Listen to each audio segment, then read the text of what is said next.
Bismillahirrahmanirrahim. Alhamdulillahi Rabbil Alamin. Assalatu wassalamu ala Rasulillahi sallallahu alaihi wasallam. Assalamu alaikum wa rahmatullahi wa barakatuh. Welcome, ladies and gentlemen, to the latest Islamic Finance 360 webinar, monthly Sharia webinar series brought to you by INCEIF University, IIUM, Bank Rakyat, and the Rasat for Islamic Banking. My name is Aizuddin, as usual, and it is my honor to be your MC, as always, for this exciting webinar series.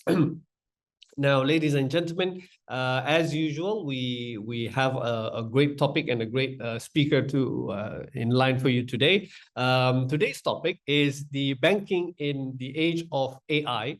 2025 strategies and practical use cases. And our speaker today will be Muhammad Nur Azrin Arazmi. He is the Vice President of Digital Experience of Bank Rakyat. And indeed, this is Apologies.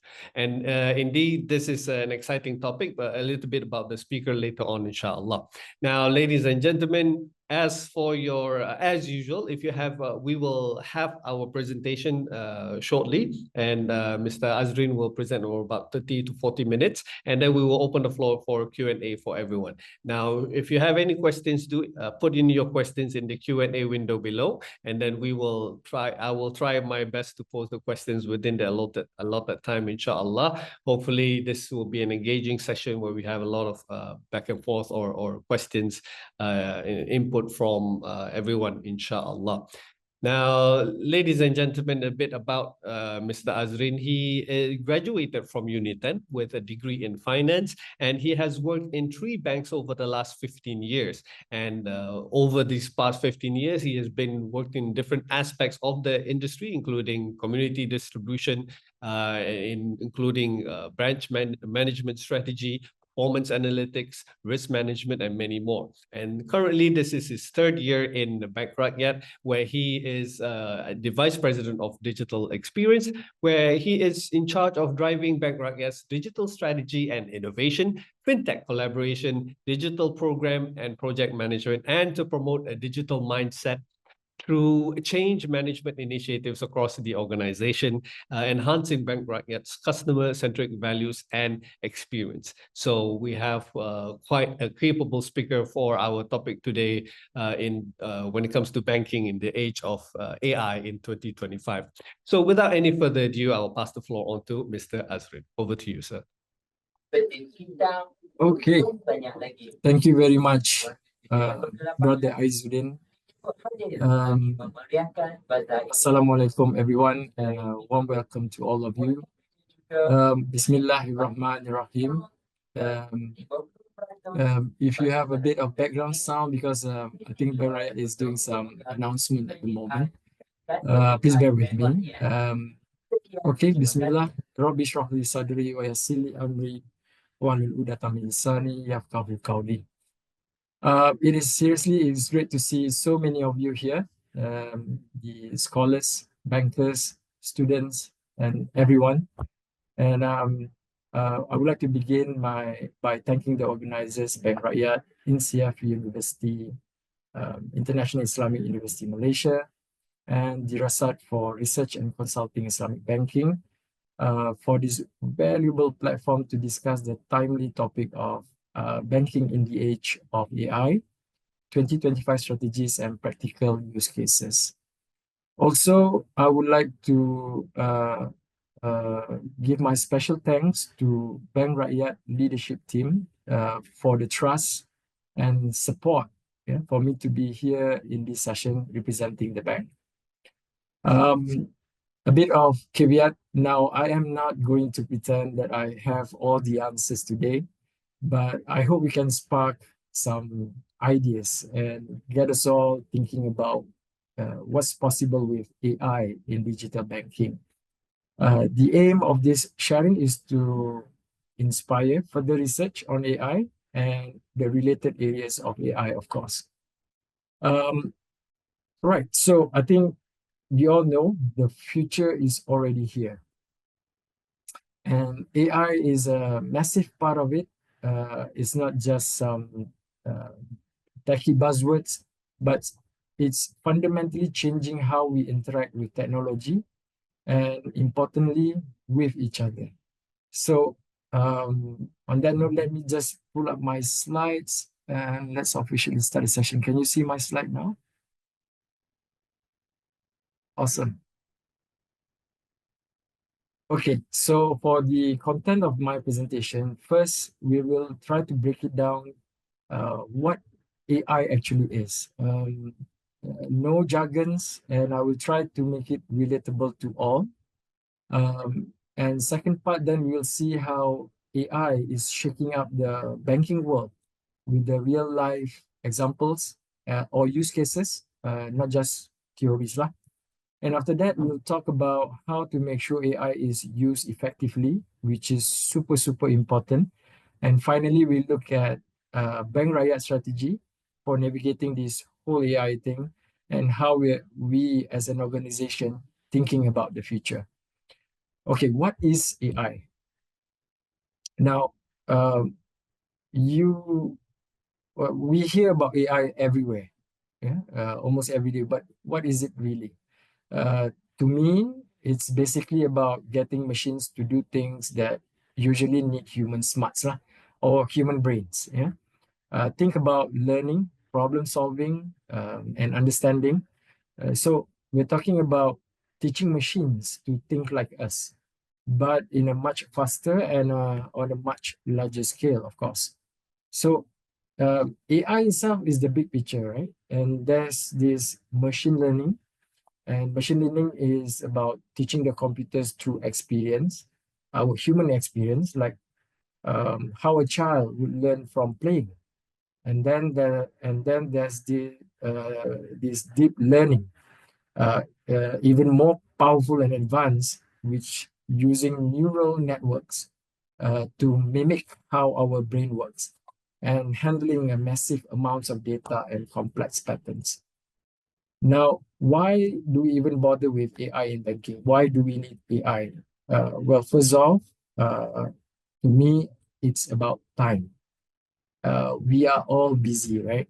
And AI can take care of those repetitive, boring tasks like data entry or answering basic questions with basic customer queries and questions so that we can focus on the cool stuff, the strategic stuff, and the human to human stuff, right? So AI can give us the freedom, freeing up human time for more creative and more impactful work. It's about empowering people to focus on what really matters. Okay. And then there's also this crazy amount of information we have to deal with. In today's digital age, data is everywhere, and AI can help us to make sense of it all. Yeah. Sifting through mountains of data to find the insight that matters to us. Obviously, it can process stuff way faster than we can, which means better, faster, and smarter banking. Right. But perhaps most importantly, AI has the potential to enhance our decision making by minimizing blind spots. Yeah? So by analyzing these complex patterns and identifying trends, AI can actually provide us with valuable insights that might otherwise go unnoticed. Yeah? Okay, and finally, let's talk about personalization. AI allow us to create experiences that are tailored to the individual, and think about AI that can personalize our banking experience, offering us the products and services that are relevant to our needs at the right time. So that is the power of AI personalization. Now, let's go to the waves of artificial intelligence development. Now, let's take a quick look at the journey of AI. Okay, I think we all can acknowledge that this AI hasn't just popped up overnight. Yeah, it has been evolving step by step. And think of it as a series of waves, right?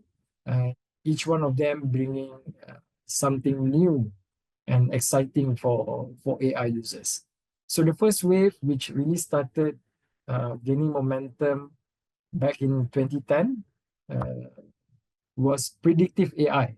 Now, what is predictive AI? So imagine when we watch Netflix, right? The system is smart enough to suggest or recommend to your next movie, or even think about like your bank alerting you about a potentially fraudulent transaction before it even hits your account. So that is predictive AI, right? It's like having a digital financial advisor, but instead of using gut feels, it's using data. Okay. Now, the wave that we are in right now, which really took off in early 2020s, is generative AI.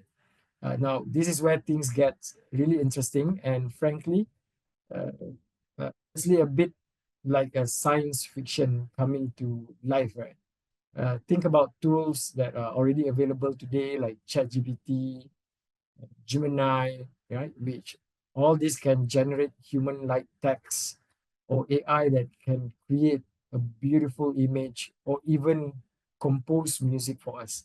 So now in banking, this ability translates to things like AI-powered chatbot that can handle complex customer queries, generate personalized financial reports, or even help create for us a customized marketing campaigns. Now, looking just around the corner, right? Uh, Very soon, we will see the emergence of agents. Okay, this is where the we start getting into some serious but incredibly useful space. Imagine an AI system that can independently take actions to create or to achieve specific goals.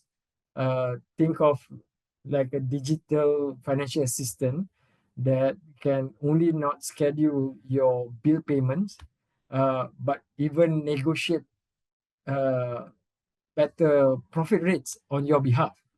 So you get where I'm going with this, right? So this is where like uh, things start to get into like Jarvis territory. You know the Tony Stark's movie, yeah? That Jarvis from Iron Man. Now these agents, right, will be proactively, intelligently, and capable of handling complex financial tasks with minimal or even zero human interventions. That's how powerful they are. Now, what's next? Further ahead, we envision robotics, where AI will merge with the physical world. Think of robots that can perform complex tasks in manufacturing, healthcare, or even at our home, right? And in banking, this could mean automated branch operation with robots handling routine tasks like cash handlings and operations, document processing. Uh, these are definitely will freeing up our branch staff to focus on more complex customer interactions and a smaller branch footprint, of course. And finally, the hypothetical point or the pinnacle of things, which is what we call AGI. This is artificial general um, intelligence. Yeah? This is the point where AI will achieve human uh, cognitive abilities across all domains. Think of an AI that can understand you, learn about you, and apply this knowledge across a wide range of tasks, just like us human. Now, in banking, this could mean AI that can understand complex financial regulations, analyze market trends, and even personalized financial advice with a level of sophistication. So I think this is where the AI can truly think and reason like us.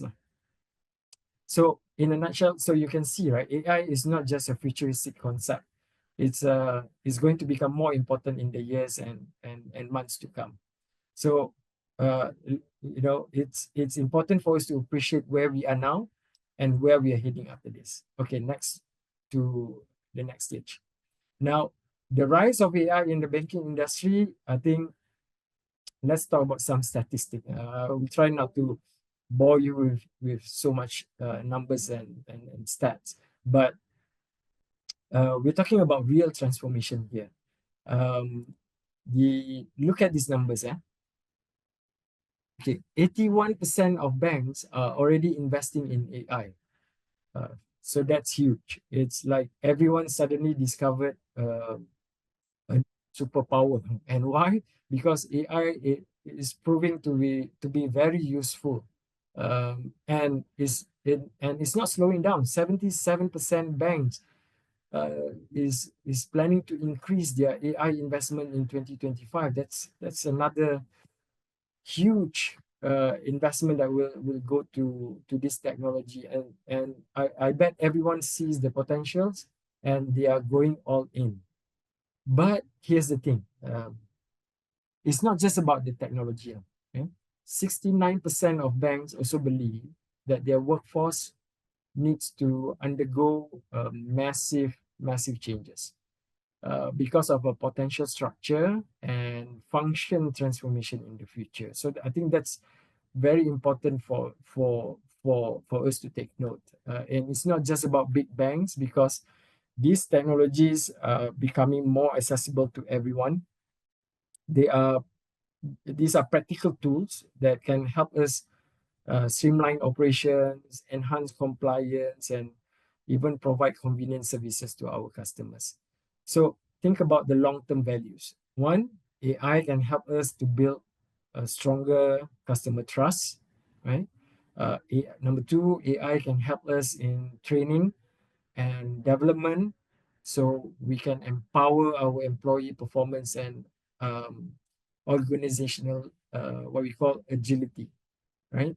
Number three, AI can help us to reduce costs, improve efficiency, and drive revenue growth. Number four, AI can help address societal challenges such as promoting economic inclusion. So I think that's the gist of how the rise of AI in the banking industry. Now let's look at the how to enable this AI. Right? We need to have strategically, we need to have these 8 pillars of AI enablement framework. Now, to truly harness the power of AI in banking, especially here in Malaysia, in my view, we need a solid foundation. These 8 pillars are essential to build a successful AI strategy. Number one is use cases. I always talk about or mention to my team that we do not want to go to the moon and do not know how to come back, right? We need to pinpoint the specific ways that AI can add the real value. So things like a personalized customer experience, smarter and fraud detection, or even applications that are tailored to unique needs. So we have to identify those use cases first. Next, AI governance. Okay, it's very important for this enablement of AI. We must establish a clear ethical guidelines. So we need to be transparent, accountable, and especially when it comes to the data privacy and mitigating bias, the trust comes first. Okay. Number three is data management. A robust data governance is, I think, we cannot negotiate. It's non-negotiable. So we need to ensure data quality and security, building a solid base for all the AI users. Okay. Number four, security and risk management. Okay. In today's digital landscape, the threats are constant, and therefore we must implement a strong cybersecurity measures to protect our system and sensitive data. Okay. Fifth is the performance management. We need to know if our AI is working. We must define a clear KPI and monitor performance to ensure we're hitting our goals, right? Number six is technology infrastructure. Obviously, we need a scalable, adaptable tech environment, such as cloud services and these AI platforms. These are the tools that can support our innovation. Number seven, talent development. Okay, so I think my personal view, this is the most important part. We cannot build the future without the right people in place. Investing in training and teaching our people how to use and understand I think that's how we can move forward and empower our team. Uh, uh, and finally, change management. So we need to embrace innovation. Therefore, we need to prepare our employees for AI adoption, a culture where new ideas will thrive. And I think the change management is also another important bit. So by focusing on all these eight pillars, we can together build a strong foundation for AI adoption. However, let's be clear: the eight pillars that you are seeing now is not what AI can do for us, but what we must do uh, for AI.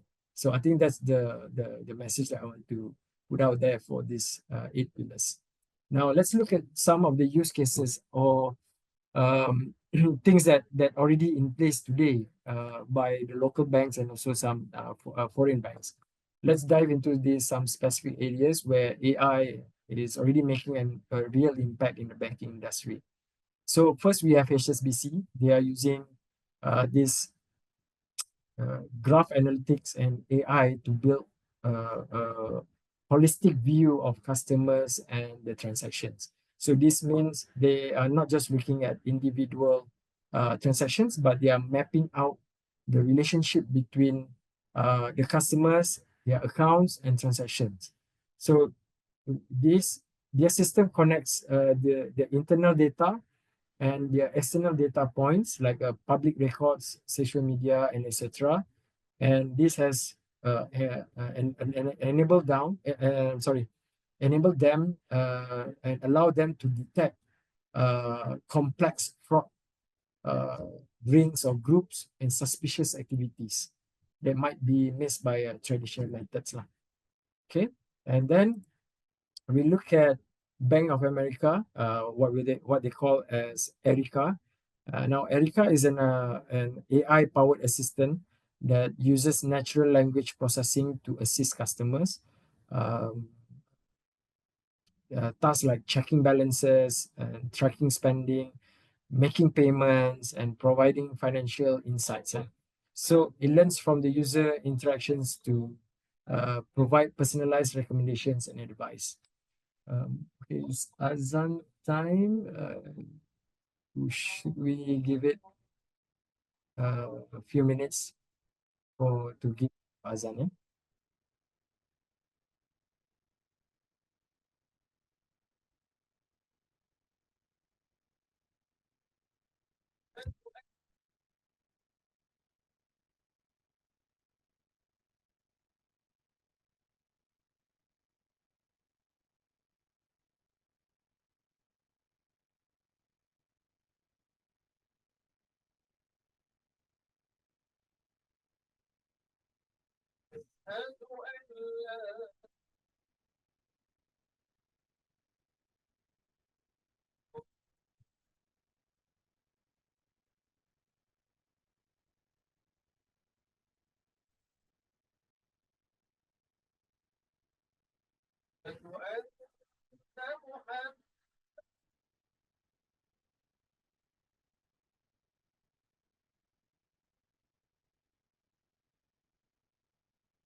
حي على الصلاة.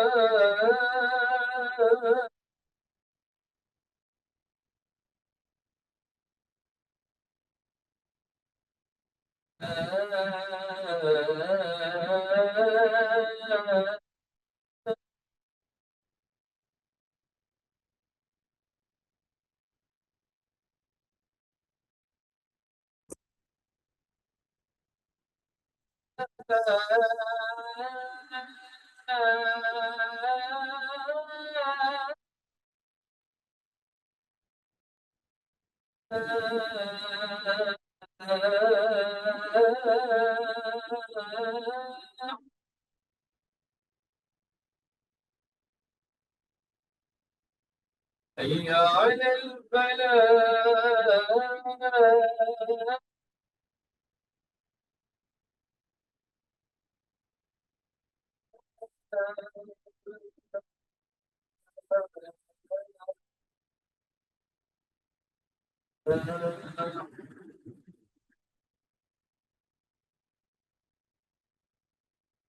الله أكبر.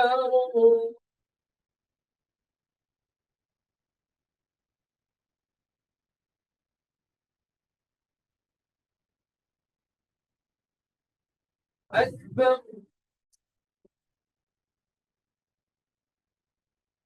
لا إله إلا الله.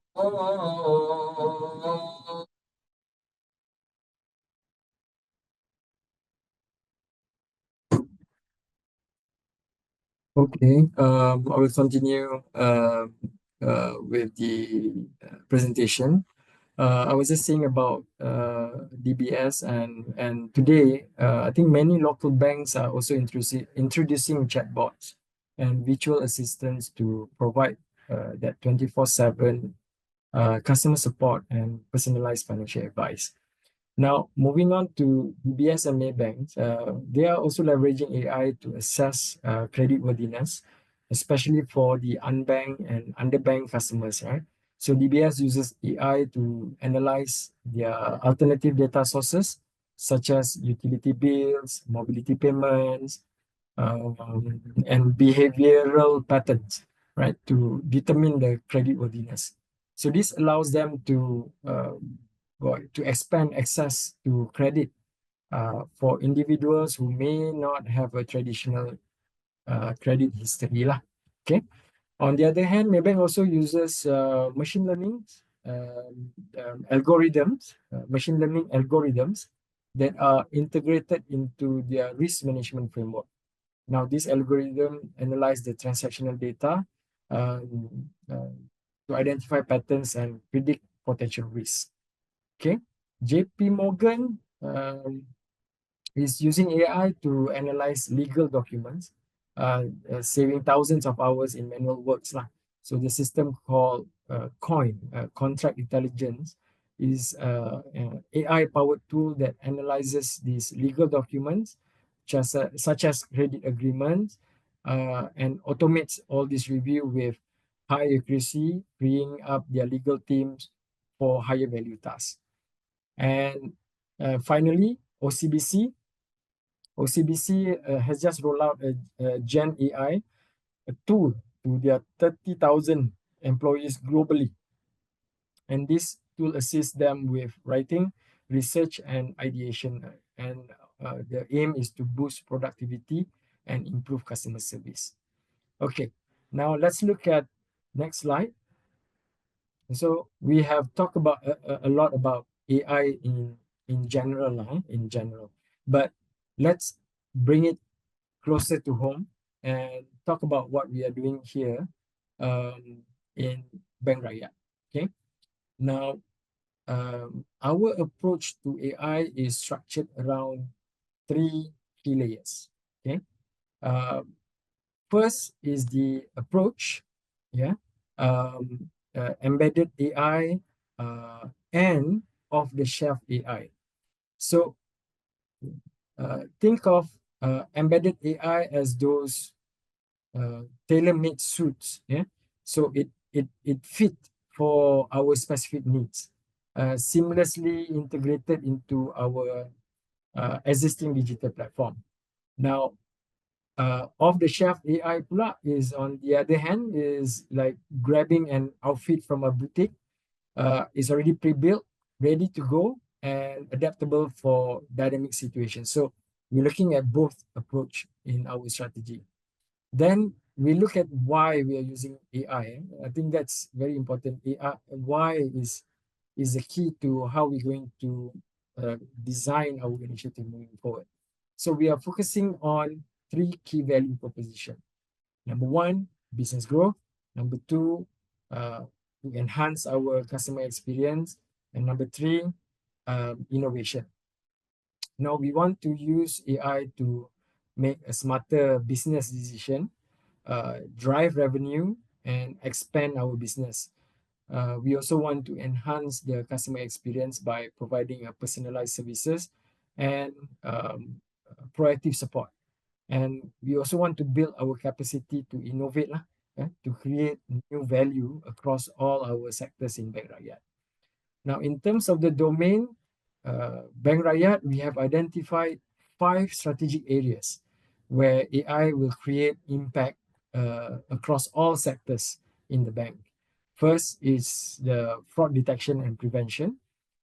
We are strengthening our defenses, staying ahead of increasingly these sophisticated threats that constantly comes to the bank.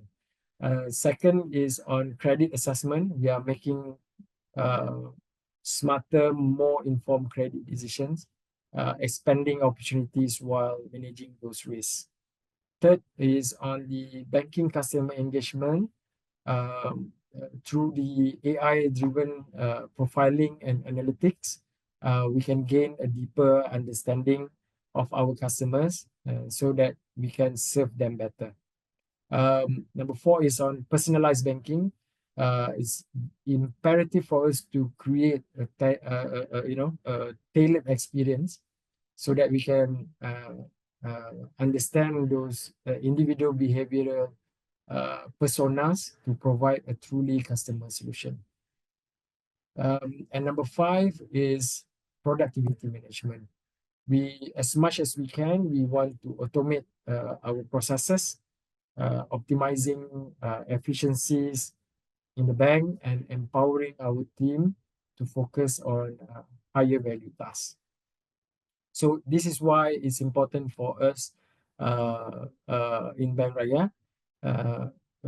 One reason is because we are committed to being the forefront of Islamic banking in Malaysia, and we want to use AI to better serve our community and our customers, of course, while staying true to our values. Okay, so that is in a nutshell on Bank Rakyat AI strategy. I know it's a high level at 30,000 feet, but I hope it's sufficient to show you how we are designing our initiatives roadmap in months and years to come. Okay. Okay, before I conclude my presentation, I actually have prepared a very quick video to share. It's about these 2 AI assistants on a phone call. I'm not sure, maybe most of you have seen the video, but it's quite an interesting one, so that we know where the heading of our AI journey, in not just in Malaysia, but globally. So these 2 AI assistants, right, they had a phone call, and they suddenly realized that they are both AI, and then they switched to a what you call gibbering mode conversation. And yeah, I think I'm gonna let you guys see the video. Can you play the video, please?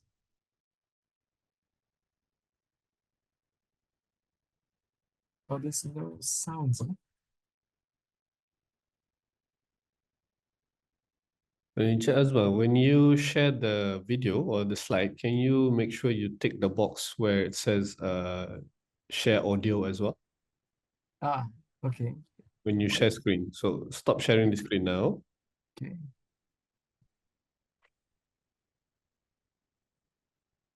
try again.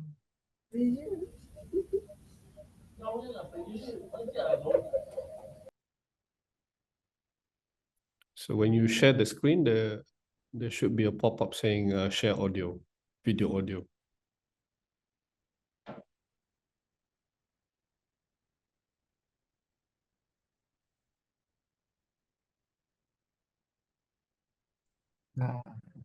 It doesn't have the audio. Okay. I think never mind. We are agile society, so we can't see the video, but I bet I'm sure many of you guys have seen the video, but it's very impressive. If I have the opportunity, maybe later I will work with Brother Aizuddin to also share the link of the video lah. Yeah. You can just share me on WhatsApp. Yep. Link. I can play it during our Q&A. Okay. Cool. Okay. So in conclusion, everyone, not just for you, but also a reminder to myself. Please join me to remember that AI is Can we try again? Okay, we can.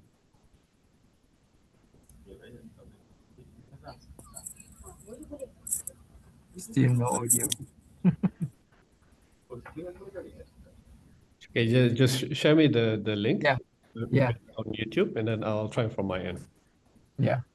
Sorry. Yeah. Sorry about that, everyone. But I'll share the link to Brother Aizuddin. Video. Saying that in conclusion, it's also a reminder to myself that AI is not a force to be feared, but it is a tool to be harnessed. It's not about machines replacing humans, but it's about machines empowering humans. And let's be clear on one thing, that those who ignore it might have the risk of being left behind. So the choice is simple. Either we learn how to use AI. I'm also learning on a daily basis, and we may be replaced. If not, we may be replaced by someone who does. So we should embrace it and not fear it. Okay. Thank you so much for your time. I will then pass back to Brother Aizuddin to facilitate the Q&A session. Thank you, everyone.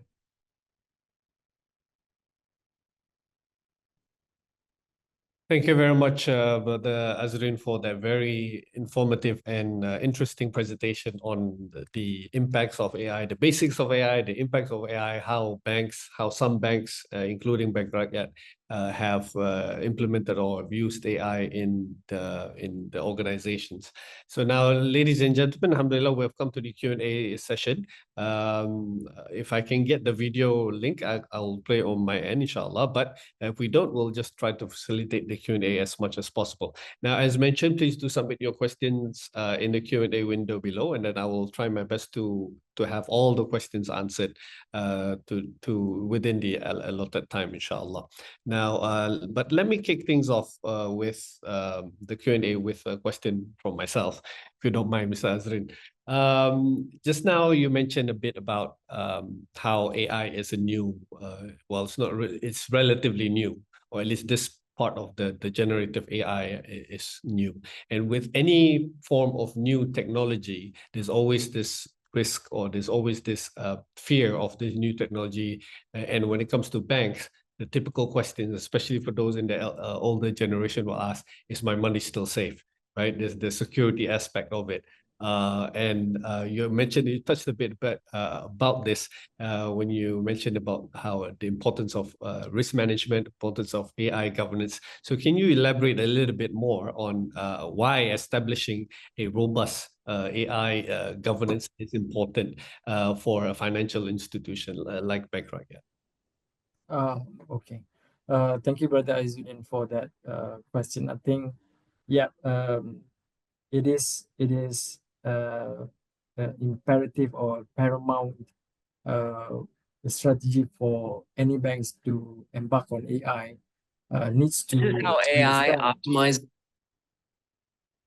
Sorry. Okay. Needs to actually be ready with the AI governance. Yeah. Now, an effective AI governance is important for Bank Rakyat or any banks to, because it has a direct impact on stakeholders' trust and regulatory compliance. So, firstly, it ensures our AI system in the bank must adhere to the highest standards, right?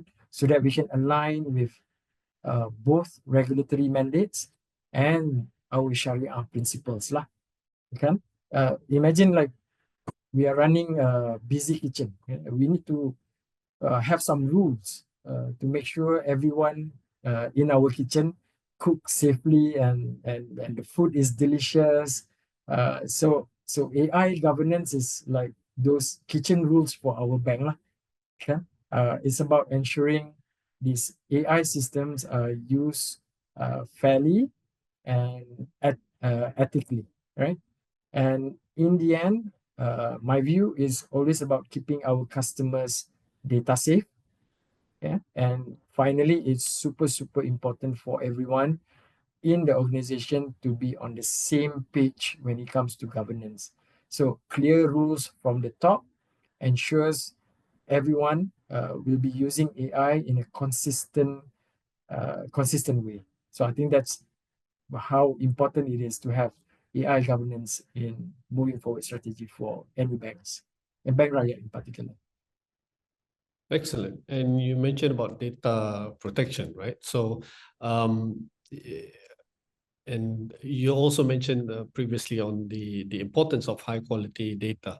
So, but what if we don't have the perfect data? What if we don't have complete data? Can we still make AI work for us? Yes, ideally in a perfect world, data quality is paramount, and data quality is always the data what you call strategic objective. And so we recognize that in the real world, data is often tak perfect lah, it's imperfect. And to address this, Bank Rakyat has employed I think some strategy or what we call a multi-facet approach. So we leverage established methodologies like DAIC, which is define, measure, analyze, improve, and control to systematically ensure data quality over time. So we focus on training our people, our team to recognize and handle imperfect data. So it's like building blocks lah. Even without an imperfect data, that doesn't mean we cannot actually produce a good dish ataupun we can actually improve over time with the data quality framework in place. So and most importantly, we need to understand that even with the imperfect data, we can still gain valuable insights. We can, right? And we can start from there. So not necessarily to have a perfect data in place, then only AI can work, but we can actually train the model to become much faster over time. Awesome. So yeah, it's doable. It does. One last question for me, if you don't mind, before I open up to the panelists and to our audience. Please entertain my science fiction mind for a minute. How far are we from Jarvis or from Skynet or from the Oh gosh. purposes? I don't want to lose anyone, but how far are we from that? You did mention just now that we are working towards that, but how far are we, especially in the banking sector? Wow. Okay. How far are we from? Sorry to interrupt. Because I just before this we started this webinar, somebody forwarded me an article or a video or something. I didn't get a chance to open it, but it was showing a robot racing in the marathon, right? So I replied back like, are we going to get a driverless car into an F1 circuit soon? So that just boggles my mind. Like, how far are we from Jarvis? I don't have the definite answer how far are we from Jarvis, but imagine that the first Iron Man movie was out back in, let's say, 2010, 2019. As eight. Well, that's And how I know that. I just yeah, happened. around that time. So the technology has advanced for the past 5 years, I think 10 times fold than the last 10 years, right? Mm. More and more things are getting accessible to everyone. And even we able to maneuver and create our own agents and also robotics and whatnot. So I think it's not about when, but it's about getting ready for that when it comes, right? We need to equip our knowledge as at best with the way how to manage things, and how can we leverage the AI that we have today so that we can actually value add, especially from the perspective of customers. So my I do not know when Jarvis will comes in, but I know already if we don't try to understand it now, we are going somebody will, and they will be ahead of the curve, and that's not a good position for any banks to be in. Very true. I think soon my job as an MC will be replaced by an AI or a robot. I hope not, because we we need people to actually instigate all these questions, and yeah. Thank you very much. Okay, so now I'd like to open the questions to the panelists first. If there's any questions, please do unmute yourself. Yes, Dr. Swaimi, please go ahead. Ya, Bismillahirrahmanirrahim. Assalamualaikum warahmatullahi wabarakatuh. Assalamualaikum wabarakatuh. Yeah, thank you very much, Sheikh Azrin, for the presentation. I think a very good presentation and interesting things that we need to maybe to see now and the future. I can see from your presentation that you covered so many things and very good and looks comprehensive. Just for me as a Shariah scholar, I think the AI actually make our job easy, but I'm not sure whether AI also can do much for the Shariah compliant aspect, because I think the Shariah scholars as well try to look at the make our life easy as well. And I can see from your sample cases from the JP Morgan that you shared previously in the slide, and they try to assess on the legal documentation. What about the Shariah compliant aspect, Sheikh Azrin? And what actually Bank Rakyat going forward to look at these matters so that maybe at the first glance, for example, assessment within the institution itself by the Shariah Secretariat and the Shariah Review. So maybe when they prepare something and puts a proposal to Shariah Committee, all around, all matters, all fatwas actually embedded, and for the Shariah Committee, just to look at which one is more more preferred fatwa that the Shariah Committee can choose. That's my question to you, Sheikh Azrin. Thank you. Thank you so much, Dr. Swami, for that question. And I have to admit that I am still learning about the Sharia.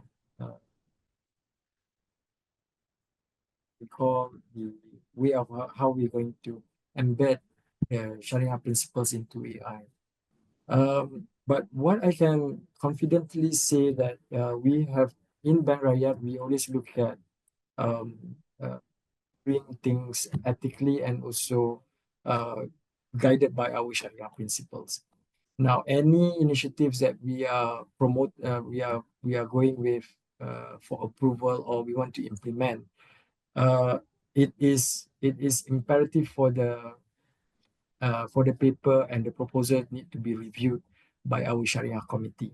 So that's when we actually look at is there any risk of these initiatives and projects not to to be estrayed from the Sharia principle.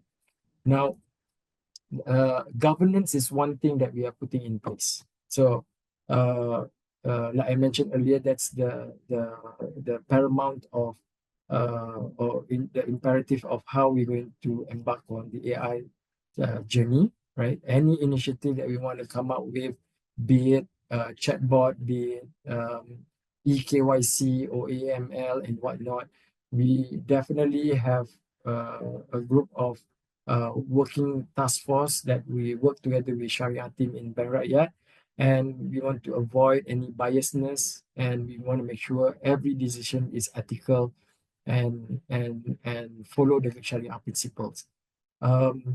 Yes, Dr. Suhaimi did mention about, are we going to make sure that more and more of this governance be uh, introduced in every part of the bank? Definitely yes.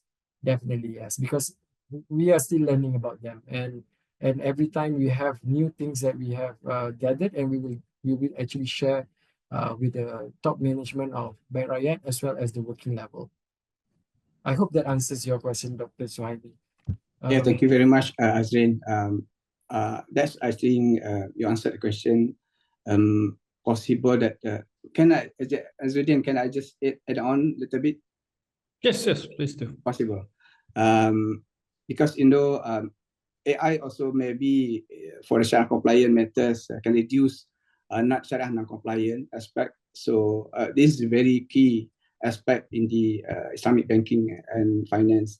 So why not the team like you can see how AI can assist the industry so that maybe in future going to be zero SNC matters, for example. Thank you very much, Sheikh Azrin, for the presentation, and Azudin for inviting me in this group. Thank you very much. Thank you, Dr. Suhaimi. Any other questions from the panelists? No? Okay. There is one question from our attendees, Mr. Azrin. So someone, an anonymous question. Based on your experience or opinion, what are the biggest challenges to introduce or to implement AI technology in banking? In my opinion, okay, it's not lacking of technology and strategy and whatnot, but I think not really a challenge, but we need to make sure we have the right talent, right? And therefore, the journey of teaching and also training ourselves to be future proof. That's I think the biggest challenge for now, right? We need to construct a very good plan for all the employees that are going to be part of this journey, so that they can understand and help the bank to maneuver all the challenges in the future. So the technology is there. We have a lot of AI experts, the consultants that can come in and show you pretty slides and whatnot. But if our people is not ready, if our organization is not embracing the mindset, it's going to be a bit of challenge for all of us. But yeah, I think slowly a lot of us is opening up, and we have scheduled with the help of our HR team. We have scheduled multiple series of training and also exposure to what's the latest topic in AI world, and we can see a lot of good feedbacks and good turnout from Bank Rakyat staff. So I hope we will continue that in the near future. Yeah. Excellent. Thank you. Next question from Nur Hafiza Rosli. Do you think AI can replace branch operation? Another version of will AI replace my job, I guess. No, okay. To be honest, if you ask me, I strongly believe that AI will never be able to replace human. Even me as a customer of the bank, I will not go to a bank that that led me to see a robot, right? Because for any financial advisory I think I prefer to have a face-to-face with a human, right? For any normal queries, yes, it can be taken over by a robot or an AI. But when it comes to advisory about life decision making, I would prefer to have a conversation with a real human. So will there be a possibility of AI taking over all this? I don't think so. But it will make our financial advisors or even relationship managers more efficient. Yeah, they can be more efficient and they will be equipped with a better product knowledge so that they can advise and serve the customers better. So that's what my personal view is. I don't know if you're asking about timeline of 20 years, 50 years, will there be any robot standing in front of a branch where we'll take all this advisory, maybe, but we shouldn't worry about that at the moment because the knowledge is with us, the human touch is with us, and that is what important for the customers. At least Yeah, that's what I think. because like 20, 30 years ago, there was no ATMs. You had to see a person to withdraw your money. So one can argue on the other side as well, 20, 30 years from now, you won't have any ATMs to have an actual robot for the whole like what Nur Hafiza mentioned, the whole branch operation. So I guess there's that dynamic or there's that worry. I don't know. Yeah, Worry. yeah. Fair. I think we need to have Concern. that balance, right? Yeah. Not the whole thing is actually on what you call a branch robot, but we Mm. need to actually have a very good balance of the AI robotic power with the human advisory role in the future branch of the banks. Right. Okay. Excellent. Thank you very much. We do have one last question from Ustaz Wadrumaizi, which he should actually be also a guest speaker on this topic, but it's okay. We'll take the question. Can you suggest one or two significant skills that Sharia scholars need to upgrade or upskill themselves in the AI era?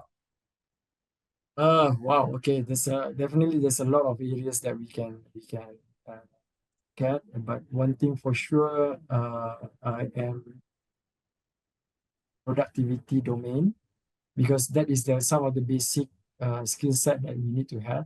For example, in Bank Rakyat, we have our co-pilot, yeah, Teams co-pilot, which is now accessible to all our Bank Rakyat staff. And so from the co-pilot, actually, it helps me to be more efficient and productive in all my daily works. So leveraging on AI to be part of your daily routine or daily work is, I think, essential skill set that basic ones that we need to have. And secondly, I think the ability to understand what AI can do and try to find that pinpoint the use cases in each of your deliverables, because like I mentioned, we do not want to go to the moon and do not know how to come back, because AI can be hallucinating sometimes, right? And we might fall into that trap. So pinpoint where is the use cases that fits you the best for AI, and implement small, or what you call MVP, minimum viable product, into your use cases. And for them, you can actually pick up more skill sets in developing AI for the future. I think that's what I believe is. Excellent. Thank you very much for that answer. And just in time, we have come to the end of our webinar today. Perhaps I'll give you one last final note, one minute for a final note of to our dear viewers. Go ahead. Well, actually, I just want to thank again the organizers for the opportunity, and also all the scholars, practitioners, and students of knowledge. Thank you for the opportunity for me to share my insights, and I hope this small sharing can spark more ideas and further our research into the banking of the future in a Sharia way and also for the strategy and the use cases to be implemented. I think that's about it. Thank you so much again to Brother Azuddin and also to Bank Rakyat management team for the trust and the support for me to be here. All right, thank you very much, Mr. Azrin, for the final note and for the entire presentation today. I think it was been very engaging and insightful, at least for me. Thank you very much once again, our dear panelists and our dear attendees. We will see you again in our next monthly Sharia webinar series. Next month will be on the 24th of April, inshallah, where we will be featuring Dr. Marjan Muhammad, the Deputy President of Research in INCEIF University, for that topic to be confirmed later on. So do stay tuned to your emails. We will send out our invitation soon, inshallah. So with that, once again, thank you very much for joining our monthly webinar monthly Sharia webinar series brought to you by Bank Rakyat, INCEIF University, IIUM, and Darasat for Islamic Consulting and Banking. So my name is Azuddin. It's been a pleasure emceeing for this webinar, and see you in the next one, inshallah. Assalamu alaikum wa rahmatullahi wa barakatuh, and have a great iftar later on, inshallah. Thank you. Assalamu alaikum. Wa alaikum salam. Thank you so much.